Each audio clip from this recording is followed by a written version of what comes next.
Today on Questions, are we worshiping the wrong God?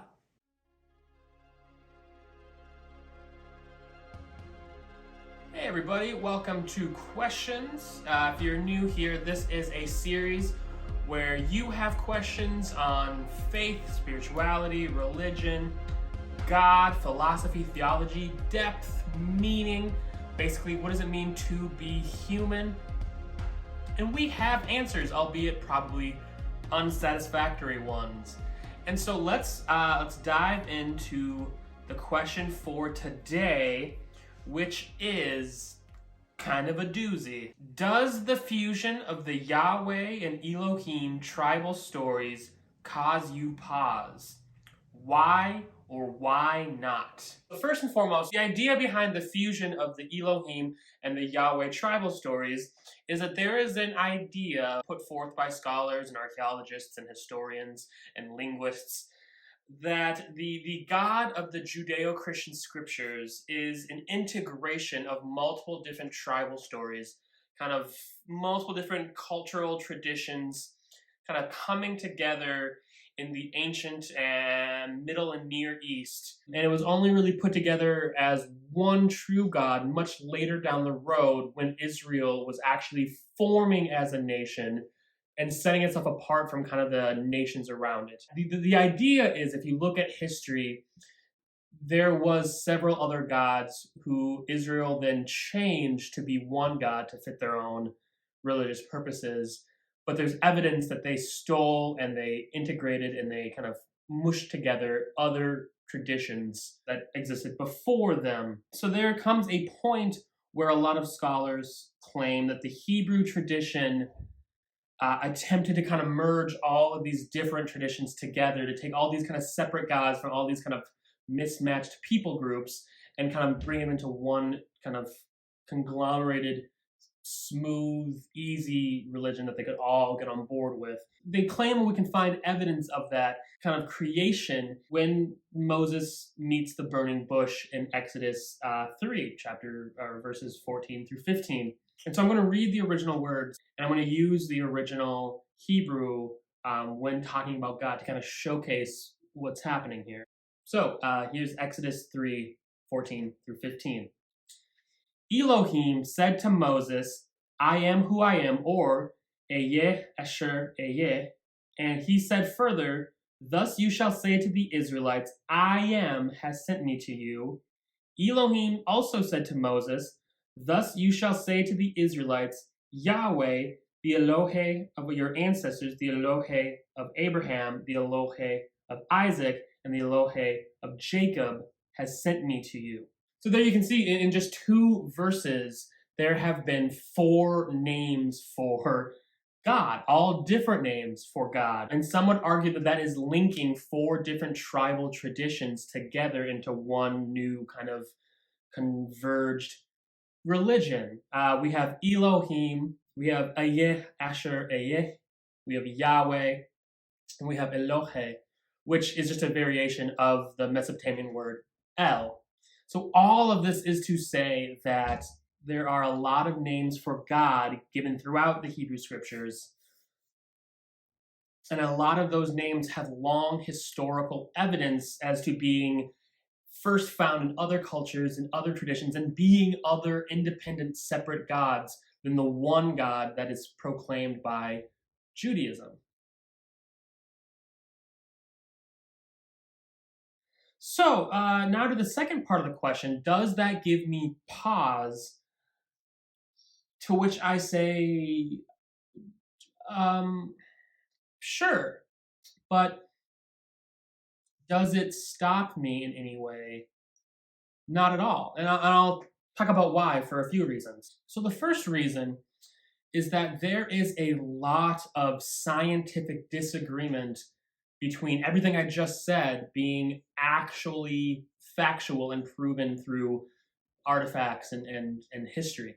So there are a lot of very, very smart scientists who believe that everything I just said about how all these different traditions came together to form Elohim and Yahweh is actually completely wrong. And these people aren't like Christian scholars or religious scholars trying to prove, that the Bible is true. They're atheists who don't believe the Bible is true in terms of like there being an actual God, but believe that there are a lot of things that happen very factually accurately in Scripture. And that just goes to show again that there is just so many differing opinions and people who have the same amount of accreditation and the same amount of prestige in the history and archaeological world who disagree on this. They're equally qualified professionals who just simply see things differently.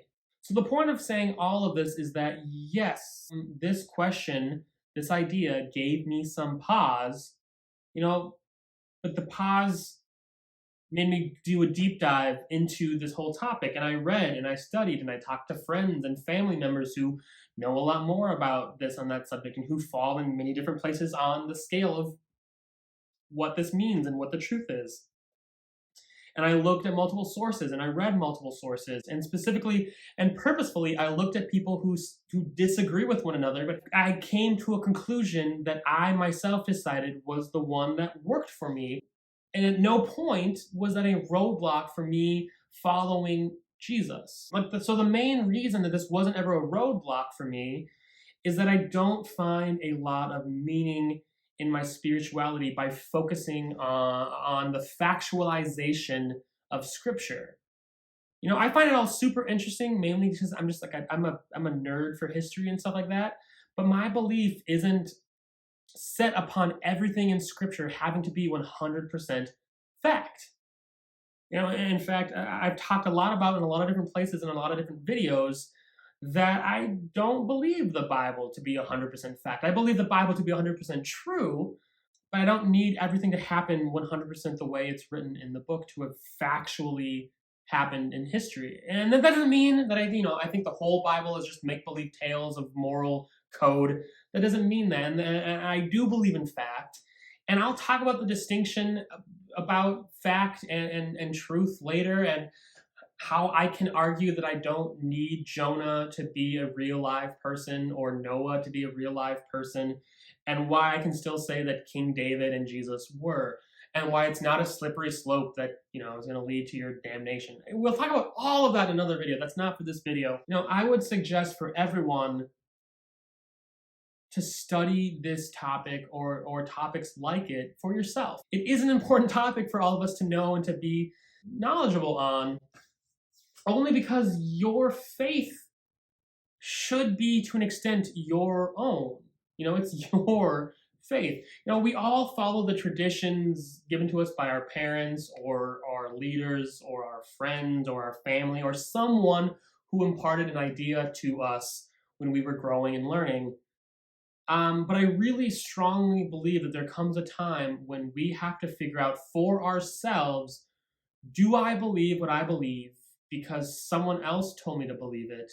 Or do I believe what I believe because I have done the work and I actually believe this thing? If we believe the traditions given to us 100%, and we can't allow for space for wiggle room or for outside opinions, if we hold on to the traditions given to us with an iron fist, then if we ever come across a differing opinion or something that might prove us wrong in any way, well then it shatters, it's ripped out of our hands, and it hurts us. It can cause disastrous emotional and mental or spiritual pain and anguish. The strongest metal is not the sturdiest, because if there's no give, it breaks. The strongest metal is one that can move a little bit when pushed upon. We need to hold on to the things we believe with a bit of an open palm a little bit, so that if it's proven wrong and it's grabbed out of our hands,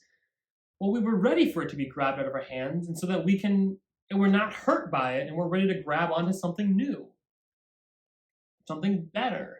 We often want to see our beliefs as white and black, but the best way to grow, the best way to learn, the best way to live that doesn't have our whole world collapse around us if a tiny little piece of our faith is proved wrong, is to live in this sort of gray space, this kind of in-between. It's kind of always searching for something better while living with the best we have now, striving grow deeper, striving to learn more, striving to understand the things that are written and the things that are found and the things that are proven more. I believe it's the philosopher and theologian Peter Rollins who talks about that the greatest thinkers or believers, the greatest people who are in movements are the ones who often have the most doubts of that movement, because in seeking to learn more, they uncover facts that might shed doubt on what they believed. It's the fundamentalists who are the least committed to their movement because they don't want to learn more. They're happy with their ignorance. They know what they think they know, and they don't want anything to do with anything that might challenge that. And so they live with their tiny little fraction, with their tiny little piece, and they hold on to it really tightly, and they ignore any other thing that might say different, and they're never going to grow from there.